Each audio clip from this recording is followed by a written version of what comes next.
প্রতিশোধের লক্ষ্য নিয়েই মাঠে নেমেছিল মরক্কো, তবে শেষ পর্যন্ত ফ্রান্সের শক্তির সামনে টিকতে পারেনি অ্যাটলাস লায়ন্সরা। পুরো ম্যাচে আধিপত্য দেখিয়ে বোস্টনে মরক্কোকে 2-0 গোলে হারিয়ে টানা তৃতীয়বারের মতো বিশ্বকাপের সেমিফাইনালে জায়গা করে নিল কিলিয়ান এমবাপ্পের দল।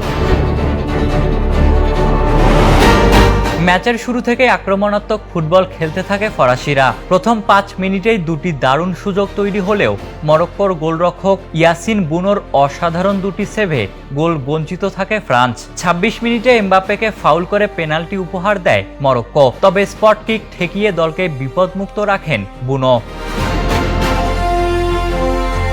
বিরতির পর ম্যাচের চিত্র পুরোপুরি বদলে যায়। ফরাসিদের গতি আর আক্রমণের ধার সামলাতে হিমশিম খেতে থাকে হাকিমির দল। 60তম মিনিটে বক্সের বাইরে থেকে দুর্দান্ত এক শটে জালের দেখা পান কিলিয়ান এমবাপ্পে।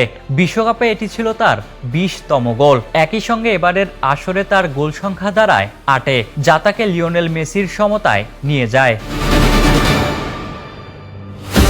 এই গোলের রেশ কাটতে না কাটতেই 66 মিনিটে এমবাপ্পের তৈরি করে দেওয়া সুযোগ কাজে লাগিয়ে ব্যবধান দ্বিগুণ করেন ওসমান দেমবেলে। এরপর আরও কয়েকটি সুযোগ তৈরি হলেও scoreline R বদলায়নি।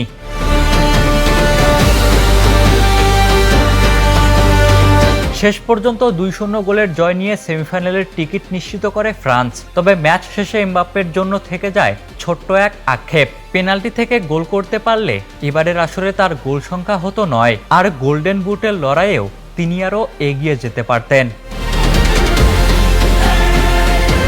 Ishtiaq Mahin, the news.